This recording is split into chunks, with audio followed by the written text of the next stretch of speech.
Well, I'll try to cut a long story short. Yes, I was national chairman of the APC. 6 months or less into assuming office, fairly alarmed, I went to Mr. President on a one-on-one talk. I said, Mr. President. That's Buhari. Buhari, I said, this is not what the people were expecting. This is not what, from the way we campaign and the rest of it, they were expecting from you.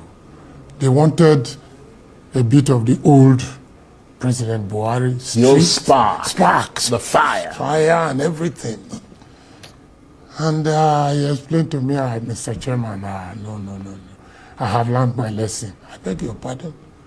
What kind of lesson? And don't forget, at that time, a lot of prominent Nigerians took their holidays abroad just to be sure and see what this new sheriff in town will be like. He said, no, he has learned his lesson.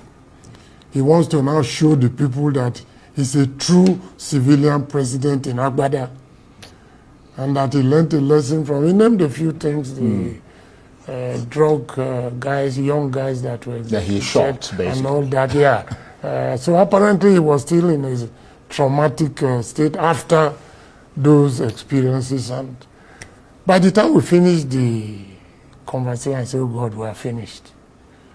Because, well, if he's not ready to be strict, if he's not ready to ask people to be... What was the point? To take consequences, what did we do all this for? And weeks later, months later, years later, I was proved correct. And of course, it became business as usual, only that there are a new set of tenants in Aso Rock. That was a shocker. No problem.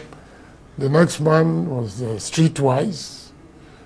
And I said, well, he's more of a politician and will know what to do. But with the very first speech he made, he landed on this issue of fuel subsidy. Salt subsidy, generally, the fuel subsidy.